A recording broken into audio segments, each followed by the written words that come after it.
Sam. It's Hi, Chris. you. Sorry, I was just saying to Lisa, I was a bit late today because I got a random call about 10-15 minutes ago from a client just to let me know that they've managed to get three offers accepted on three separate properties today. So yeah, I couldn't really turn down that call. Okay. That's a good story. Yeah. I don't know if you're covering it tonight, but obviously with the end of the stamp duty holiday, it would be interesting to see what that's been like for you. I know some people had terrible. Well, I'm actually going on holiday tomorrow for 2 weeks. Really? A holiday for me is not really a holiday because the laptop will be coming. Suitable local coffee shop with good Wi-Fi has been sourced. But I will have a couple of days to chill out, and it's quite apt actually that it's happened at the end of this stamp duty holiday, because the last month, I tell you, has been it's been heaven and hell in equal measure, I think, to be honest with you. But yeah, let me just share my screen. So where you going, Sam? Are you going to Broadstairs? That's the question. I'm not going to Broadstairs, so I won't see you, unfortunately. No, we're going down to where everyone else in the country is going to Cornwall. So yeah, it's going to be nice. Not quite 2 weeks. It's about 12 days, but it's my wife's 30th birthday on Monday. So Monday will be the first day probably since Christmas that I have had an actual day off, no phones, nothing. Okay. So wish you a happy birthday from us, won't you? I will do. Cornwall's a real magnet, isn't it? It seems everyone's going to Cornwall. I know. We booked it quite a while ago. Yeah, or maybe we're just trendsetters. I don't know. I'm sure you don't even need to say that, really, but yes, you are. Thanks, Chris. Yeah, look, thanks as always for inviting me along. Always one of the highlights of my month, coming along and chatting to everyone, mainly because I love the Q&A at the end. I always get some really, really awesome questions. So for those of you that haven't come across me before, my name is Sam Norris. I am the owner-director of Grand Union Finance, a specialist mortgage brokerage that look after investors and developers primarily, although I did have an interview today for a potential new broker who has a speciality in residential mortgages, which obviously is going to add a nice extra string to our bow. Hopefully he'll come on board. If you did want to get in contact with me, these are the best ways of doing so. Traditional phone and email, but if you're a bit new age, then you can give the old Instagram, Facebook, even YouTube a go if you want. And the second season of the Game Alone's podcast is on the horizon as well. We're not too long away until that starts again. But just to run through the normal agenda, as per, I'm going to go through a few things in the mortgage market at the moment. There has been some pretty cool new things that have come on in the last month, so I'm looking forward to sharing those with you. Then, as always, a bit of an update on what's going on in the world of bridging and development finance. Today, this might be of particular interest to you, Chris. I'm going to talk through some of the main differences between serviced accommodation and holiday lets, because I must admit I've always sort of lumped them in the same sort of pot. But the reality is, especially from a lending point of view, they're viewed very differently, and there's different products to suit different types of properties. And then, of course, hopefully a little bit of time at the end for a bit of Q&A, if that's okay with you, Chris. I'll always you're the chairman of the meeting, so you tell me when it's time to leave. We normally struggle to keep within some sort of sensible time frame, Sam. So I know. I'll struggle. I'll try and get through the update as quickly as possible to give as much time for the questions as we can. So first and foremost, there has been a little bit of, I think this is a really positive step in the last month. There's been this influx of these new products, green mortgages. Lots of lenders starting to do them, and effectively what they are is they are loans that can only be accessed if your property has an EPC rating of C and above. I can see them actually tiering products in the future and potentially even bringing specialist products in for A and B. I think lenders are getting incentivized for this kind of stuff. I'd imagine they are. But we've seen some, if you talk about lenders that I use frequently because of the type of clients that I work with, the likes of Keystone, Land Bay, these kind of what I call, middle order type lenders are the ones that seem to be bringing these types of products in. This week, Keystone and Landbay have introduced these products. And in terms of savings, we're actually, it might not look like a lot when you put it on the screen like that, but discounts of between 0.1 and 0.15%. Yeah, as I said, not huge, but it's something. And when you actually look at that over the course of a whole term, that's quite a lot of saving and interest that you're going to make, particularly if you've got multiple properties that fit within this category, and you might have 7, 8, 9, 10 mortgages where you're saving this amount. It all adds up. As I said, I really do think that it's gonna grow over the next few years, particularly as the government, I think, starts to incentivize even more.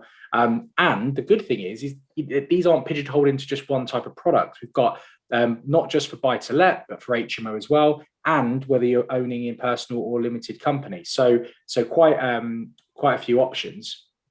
Can I just very quickly, just for clarity, when you're saying better rates for EPC rated C+ properties, are we talking about DEF or AB? Sorry, yeah, C+. I'm thinking in terms of the old sort of GCSE scoring system. So C and better, so A, B, and C. Thank you. Sorry, yeah, I should have said that. You're absolutely spot on. The other way that lenders are kind of incentivizing new borrowing where the EPC levels are higher, or better, I should say, is actually going to slightly higher loan to values.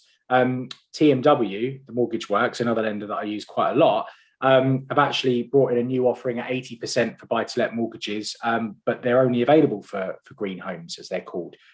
So A, B, and C ratings. So another way of these types of mortgages coming about. So really interesting kind of new space there, which I think and I hope actually grows over the coming years. Now, the other thing that is from going from something really nice to something really awful that's going on in the market at the moment, which is valuations. And I've put there, which is what I've asked myself frequently over the last couple of months, what the hell is going on with valuations at the moment? Now, for any of you that have had a conversation with me, you'll know that I'm not surveyors' greatest fans sometimes, because they actually, when you think about it, they're the only people throughout the course of a purchase that get paid no matter the quality of the work that they do. And sometimes, I've seen some pretty dreadful survey reports over the years, but particularly at the moment, they seem to be being ridiculously and almost unnecessarily overcautious. I've seen down valuations. To be honest, we had a down valuation recently by 60%. I told the client that I thought it was going to be down by at least 40 anyway. And he said, Sam, just do the application. So I said, yes, Mr. Client, I will do your application for you and take your application fee. That's no problem. I have warned you. But on the whole, we've also seen, we had one come down at 30% recently. We had another at 20, and quite a few that are just dripping below sort of the 5-10% mark. Now, you might not think that's a lot, but when the effect that then has on your loan to value, that can be the difference between you pulling money out of a deal that you thought you were recycling cash, or being able to actually pay off your existing lending that's on that property. So surveyors have got a lot to answer for, in my opinion, at the moment. I think they're being unnecessarily overcautious. The market's buoyant. Yes, it's not going to last forever, but at the moment it is. They're not Mystic Meg. They can't predict the future, and they shouldn't do that, in my opinion. So just be very, very cautious of what's going on survey-wise at the moment. And as I've said previously, it's more important than ever to make sure that you've got a good valuation pack, that if you have done a refurbishment, you're showing before and after photos, schedule of works. We're looking at sales comparables to actually really back up the value that we're looking to get. One thing that I will say though, and we had this conversation earlier on this week, is if you are buying, say, a below market value property, but you're not intending to do any work on it, you're thinking, I'll buy it, it's open market value is 100 grand, but I'm going to buy it for 80. Don't expect within a 12-month period, if you're refinancing it, for it to get a valuation anywhere above 80. That's one thing that we're particularly seeing at the moment, is even if we can demonstrate that other properties are valuing higher and are selling for more, a surveyor is going to be lazy, and they're just going to go off the fact that that property, for whatever reason, sold for 80 grand not so long ago, and that's what they're going to go with. So that's something to just be a little bit wary about. Another thing on the valuer front is obviously everyone is sort of stacked a little bit. And it is taking up to 10 working days sometimes just to get reports back to lenders. So that's adding a little bit of time onto these applications as well. We submitted a bridging application yesterday, and the quickest we could get a valuer out was the 7th of July. So that gives you a kind of an understanding of where things are at the moment. One thing I will say though is rates are tumbling a little bit at the moment, which obviously is good news. I think this is going to be a trend for the rest of the year.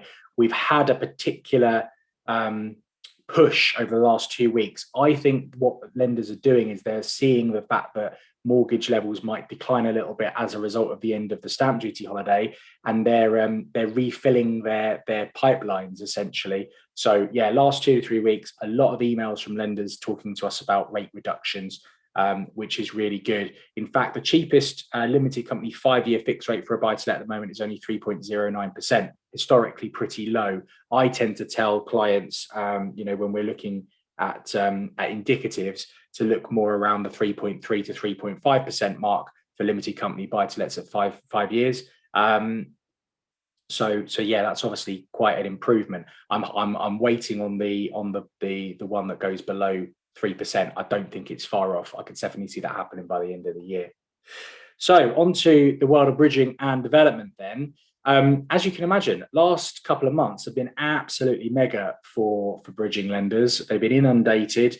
A lot of people trying to get within that stamp duty deadline and have decided to give up on mortgage lenders and opt for a bridge instead. We've done a couple where the mortgage lenders were taking a bit long, and the client came back and said, "Look, Sam, can we just get a bridge on this instead, and we'll refinance?" And that's what we did. And luckily, we've got both of those two that we were working on in. We've got the bridges done in just over just under 4 weeks on average between the two of them, which is incredible. But we did have one client that didn't meet the deadline on a bridge, and I have to say, I actually have to say it. We got the application and underwriting complete within 2 working days. So I don't think for once we can fault the lender, or you could say, or ourselves for this. The solicitor received this particular the inquiries on this and took 6 weeks to get to the point we are now, which was that we probably could complete early next week if we wanted to. That for me is far too long, and I'm quite well versed in how these legal things go now, and certainly I can see that she delayed things massively, unfortunately. So the one thing I will say off the back of this, particularly when we're looking at development and bridging finance, which falls under the category of commercial finance, is to choose a really experienced and good quality solicitor when you're taking out this finance. I know we might be deviating a little bit, but I think it's important, an important point to make. So one thing that I would do is I would ask a particular set of questions when choosing a solicitor for cases where you're taking out bridging and development finance. These are: how many bridging cases have you worked with in the past 6 months? What are the names of the lenders you have worked with? And what is your average time to completion on those cases? The reason that I ask those questions, or I get my clients to ask those questions, is they can't skirt the issue. They can't get around that. If you say, "Can you do bridging finance?" they're going to say, "Yes, I can." If you ask them those 3 questions and there's any delay at all, if they can't ask those questions, as I say here, with some sort of conviction, I would probably move on and find somebody else. You are going to pay more for these experienced conveyancers, but I guarantee you it is worth it every penny. A phrase I use with clients that I speak to all the time is, if you're going to take one thing away from this particular call, it's pay good money for a really good solicitor. It will be worth its weight in gold, I assure you. So another thing that we're doing a lot at the moment is commercial to residential conversions. Obviously, with the PD rights that are changing or have changed, it's become a very popular strategy. But just remember that when you purchase, when you're getting finance, the finance that you're taking out is based on the asset as it is when you buy it. A lot of the time on these conversions, the asset class is commercial when you purchase it. And so we are going to be needing bridging or development finance lenders who can lend on commercial property. Not all do. In fact, there is quite a well-known commercial mortgage lender at the moment that isn't even lending on commercial property. It begins with Hampshire and ends with Trust Bank. So I'll let you figure out which lender that is, which I think is absolutely ridiculous at the end of the day. Anyway, one thing that we need to think about is even those lenders that they are going to be limiting potentially their loan to values. So if it's a commercial property and you need bridging to acquire it quickly, don't expect to get be flooded with offers from bridging lenders giving you 75%. Typically, we're looking more 65% type route. So plan that into your figures. So moving on swiftly to our little presentation on service accommodation versus holiday lets. As I mentioned before, I always kind of lump them in the same group, but the reality is, and I think this is just going to get more and more wide as we move on, this part of the market is becoming more mature. I think, like anything, outward pressure dictates, and we are headed for a bit of a staycation boom, which I know Chris will be very, very happy to hear.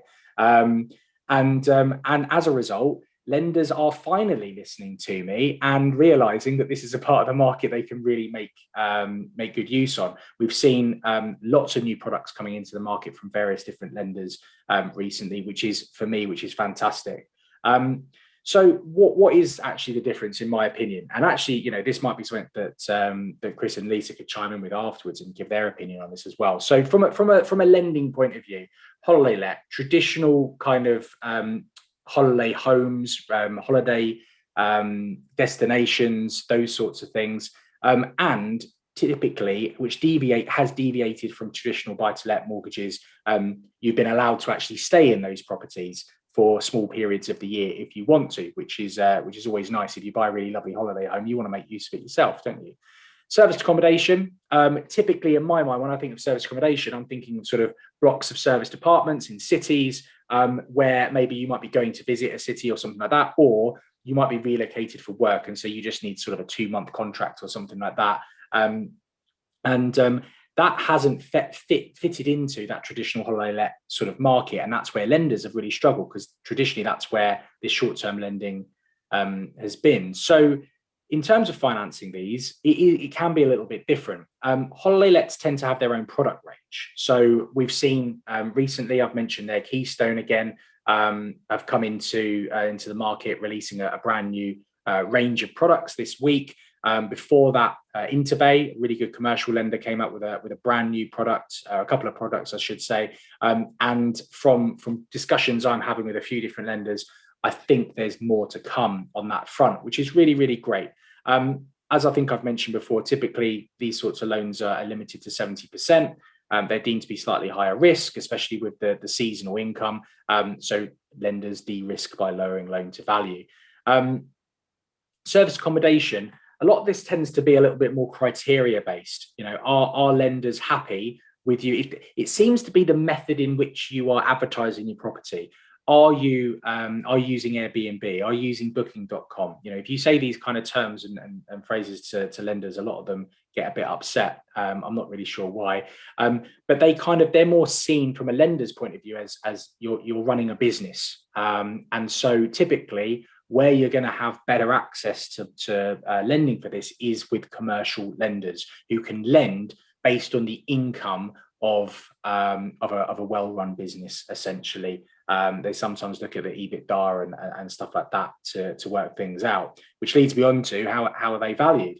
So traditionally, holiday lets, how we value or how we work out the rental income to work out our loan size, we will look at the 30-day average of the high, medium and low rate in that area. We'll use specialist letting agents to get those kind of figures. The likes of your kind of Sykes cottages were always traditionally a route to go down to get those kind of figures.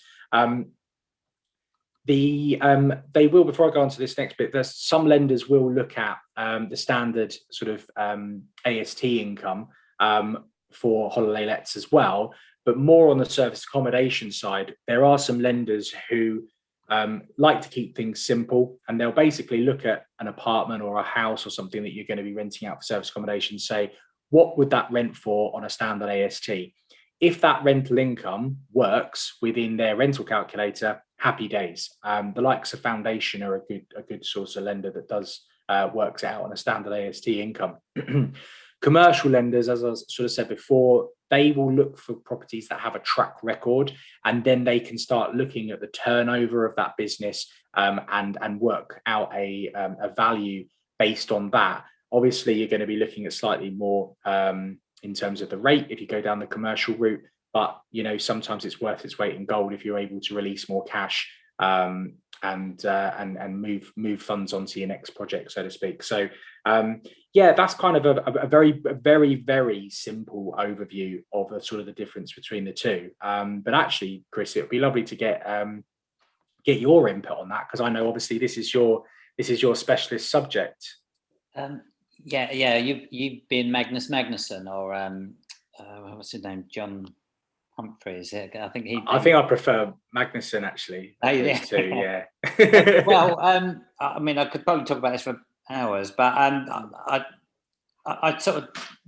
did wonder whether Lisa would want to comment before I do. Really, did you want to have a comment, Lisa? Because I know you've been looking at this.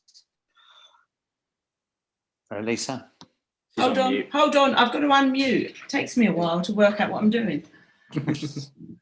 Okay.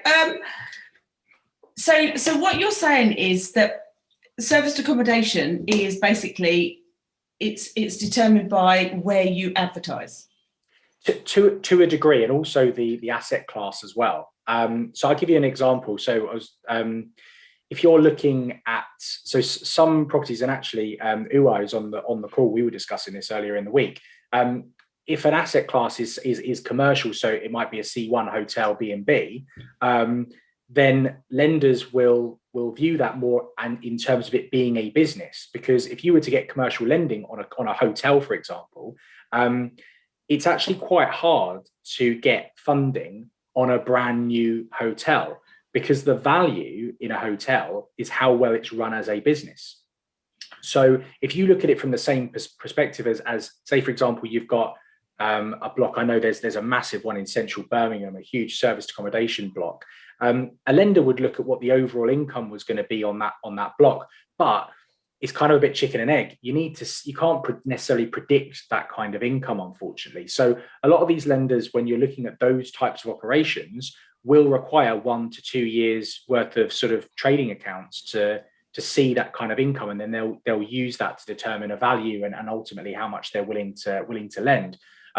When you're looking at that as a brand new investor, typically what lenders will actually do is they will just value what the culmination of all of those individual apartments would actually be on a bricks and mortar basis, which unfortunately for a lot of people that's not going to be enough to get the lending they want. So it's a bit of a tricky thing. Look, serviced accommodation is still relatively new. The reason why I've kind of split that up now is because holiday lets actually are more traditional. They have a more mature market, and obviously as I've shown there, it's more sort of clear cut in terms of actually how they're valued and how we get our rental income to use on a rental calculator with that. So it's tricky. Certainly serviced accommodation is the trickier of the two. Tell me again what the holiday let, because it's a really fine line. Yeah. So what's the holiday let? Yeah, so I'll give you an example. So I was talking to, I think I mentioned Interbay in there, who are a lender that have brought out. They really actually kind of led this new product push for holiday let. In fact, I think I get an email from them about 3 times a day about holiday lets, which fills my inbox up. But I spoke to them recently because I had a client who had a few properties down. Actually, I don't think it was too far away from Broadstairs, where you are, Chris. That sort of part of the world. But because it was kind of run more as a business, they weren't interested. They wanted the real sort of old school traditional holiday properties. And they needed to be in areas that were deemed to be holiday destinations. Right. Okay. And although this was quite close to Broadstairs, which you might see as a holiday destination, it wasn't quite in that bubble. So that's a differentiating factor as well. So what? Go on. I was just going to say. So when we've looked at mortgages, we've had 3 different sets of criteria that we've had to try to sort of achieve. So one of them is our existing business. Mm-hmm. So can we prove that this 2-bedroom property in this area can produce income. And I can show reports. Yeah, I can show you what we got last year, what we got the year before. So we can do all of that. Then they quite often will ask. The one that I found really difficult was when they wanted us to get a letter from a letting agent telling the mortgage company the prospective income on high, low, and average nightly rates. Well, letting agents don't know serviced accommodation; they know letting. And they don't let on a nightly basis. They let on a monthly basis, with a minimum of 6 months. So I was having this conversation constantly with my broker saying, it's like chalk and cheese. You can't do it. Then we had the third one where they said, no, there was 4 actually. So the third one was based on our income. Well, okay, that's another one. That's a standard one. And then the fourth one was, what income could we get on an AST, which I think is the most logical one. So if it was repossessed, then what income could we achieve on an AST? And I know that with serviced accommodation, we can get 3 times that amount and average it out over the year, because sometimes you get 4 or 5 times, depending on where you're located and events in the area, because we use this pricing engine. So it averages out, I would say, on average, 3 times the amount you'd get on an AST. So I always think, well, just a no-brainer. But so I find it really difficult to actually differentiate between holiday let and serviced accommodation.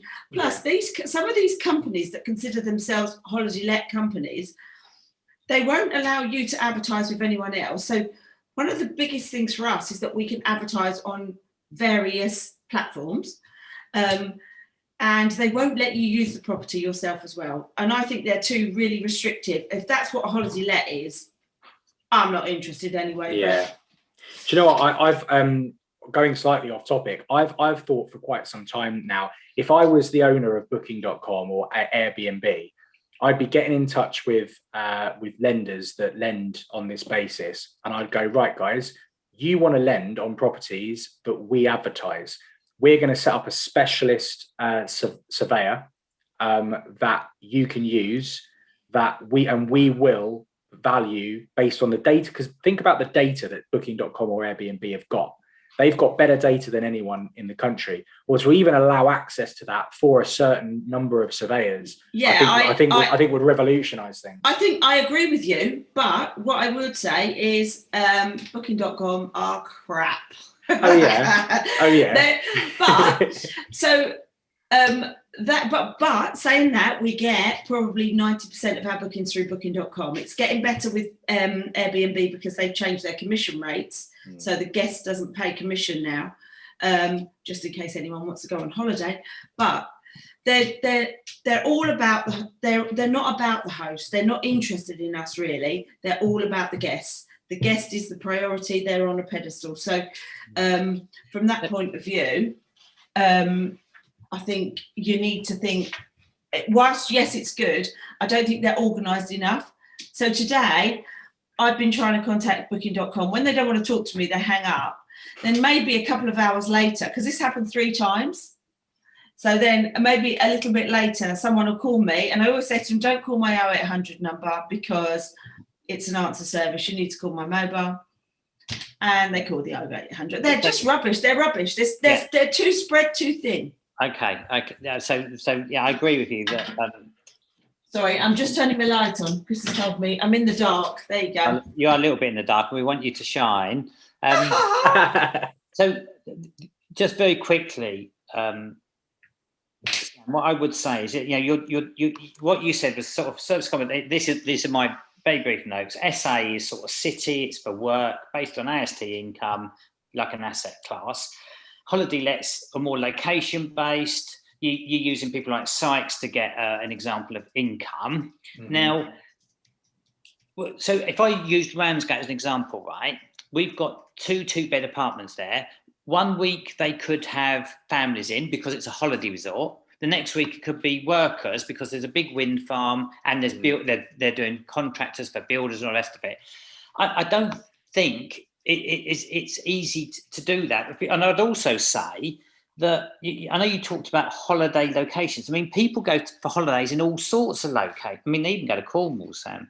I know. So do you know what I mean? I think it's very difficult to say. I don't know if I just pick anywhere, Lincoln, for example. Lovely cathedral. It could easily be a holiday location. So I think it is a bit of a minefield.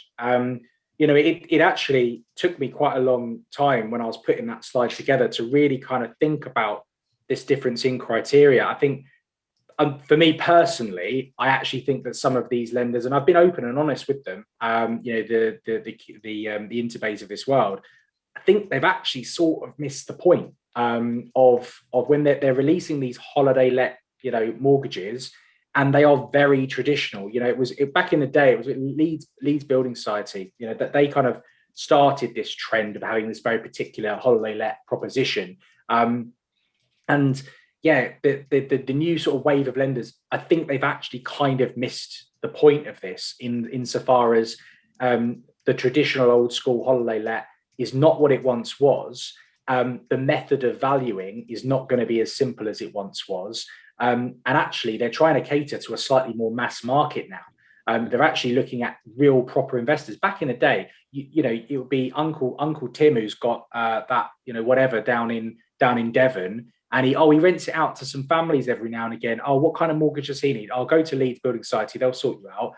Now it's people running businesses. It's very, very, very different, and they've completely missed the whole point of this. And I had a very long conversation with my contacts over at Interbay.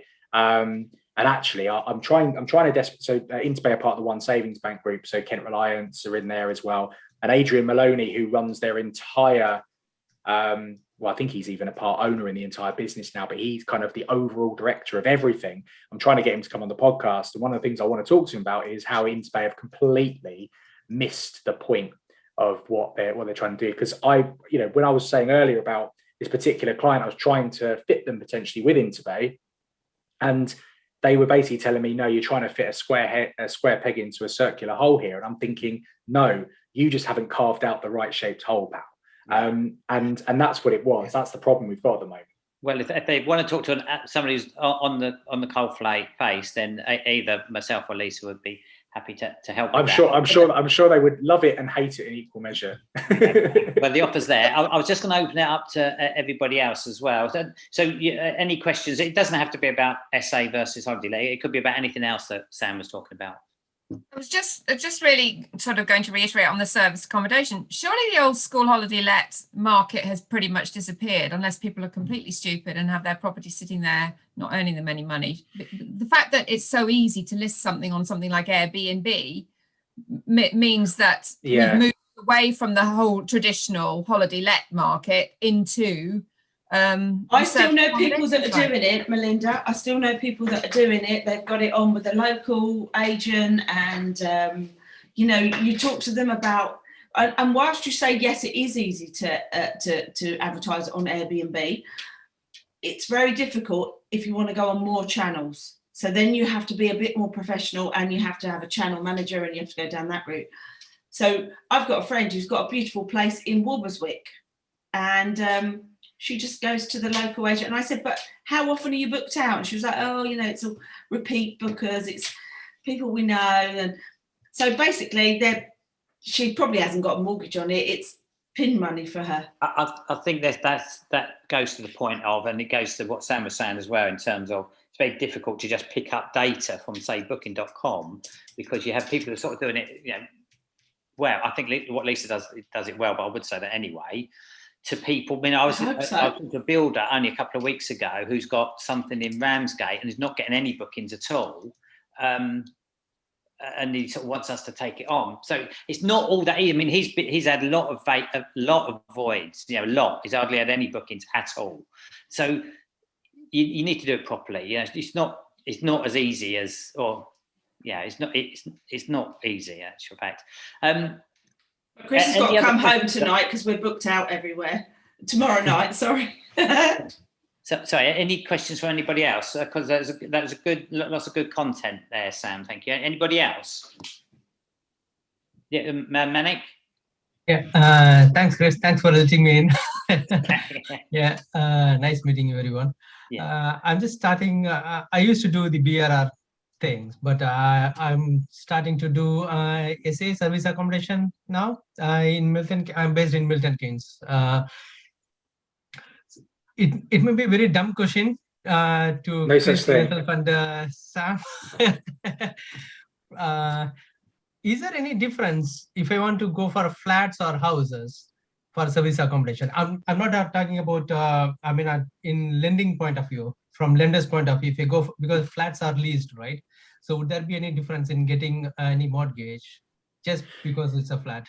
No, not in terms of it specifically for serviced accommodation. There are different limitations outside of that criteria wise. Typically speaking, if a property is going to be leasehold, there are some lenders, believe it or not, that still don't like leasehold. There's very few of them. How many properties are in the block in total? How many stories? What story the flat or the apartment is on? We've obviously got the cladding issue at the moment that comes into play. So there's a few different things. How long's left on the lease? Typically, lenders like to see at least 30 to 40 years left on the lease at the end of their term. So that's something to take into consideration. But no, from a serviced accommodation point of view, not really. It's more other criteria outside of that. By the way, if it's a new build flat, you will probably end up having some sort of restriction on the loan to value as well. So new build flats are probably the least favourite standard asset class of any lender. Can I also say that not all leases, not all freeholds allow, or the leases do not allow you to short let. So before you even start this, you need to check that the lease will allow it, or is it possible to change it? So that's something else you need to look into. That's really, really important. I think that's a really good point, Lisa. Melinda, did you have a question? That is exactly what I was just about to say, because I was looking at apartments in an area to invest in, and I said, can I see the lease, please? Because there's no point in me buying it if I can't do it on a service accommodation scenario. It doesn't return enough on a standard buy-to-let AST to make it worth my while investing. And sure enough, they had limitations in the lease. Yeah, I've seen that a few times. Yeah. I think also with regards to that, can I just say, sometimes it's how it's interpreted, how that lease is interpreted. So they consider so also you've got to consider the management company for the property, the building. So sometimes it just says you can't run a business from this property. Now, doing serviced accommodation is not running a business from that property any more than renting the property out on an AST. But some management companies and some solicitors see it as that. So you have to really be careful about how it's worded. Yeah, no, I agree with that. But some are putting in clauses to say that they can't have this short let scenario. Absolutely, yeah. And then you're stuck then. I looked at a flat this week that said nobody could say that they're under 18. Basically, didn't want children. So you get all sorts of strange conditions. I've got one question which I would like to ask and get a quick answer to before we leave. But has anybody got anything else for Sam before I ask my question? Right, as always, Sam, brilliant contact. Thank you very much. No problem. And you may have missed it, but I'd said that we're actually having next month off, so you can have next month off as well, because you've been here since the start. And I might just come on anyway and just talk gibberish for 10-15 minutes. So my question is just briefly, this whole thing about lenders taking account of EPC ratings, and what's the rationale, and where's the business? So why, if I'm a lender, would I give you, who's got a property, a cheaper mortgage because it's a C rather than a D rating? So I sort of don't get that, really. I understand the push to more efficiency, absolutely, we all do. But where's the business angle for that? That's what I don't get. I am almost 100% certain there isn't one. I would say that, like many things, I mean, we could talk about 95% loan to value mortgages as a good example. This is pushed from outside. I think this is a government incentive. I think that this also may lead to cheaper funding lines for themselves, because 90% of lenders in the country, probably more than that actually, do not lend their own money, don't forget. So if they are saying that this particular line of funding is being allocated to this, you know, green mortgages, they may be able to get that funding cheaper. It's a little bit like, you know, people invest in fair trade investments nowadays, don't they? They might not earn as much money, but they feel better for it. And it's a similar sort of thing. And I also think from a lender's point of view, it's good publicity for them. You know, it's like a company coming out and saying, oh, we're reducing our carbon footprint. It's a similar sort of thing to that. You know, they're you know, Greggs has their vegan sausage roll, and Keystone has their green mortgages. It's a similar sort of thing, I think. I do agree with that. I also wonder, because the government's got an ambition to move the lowest EPC rating to C, it could well be a bit of positioning should that come to fruition. And so it sort of reduces a bit of risk there. But completely. Sam, as always, you're a star man. Really appreciate you coming on every month. As I say, our gift to you is you've got next month off. A holiday, yeah.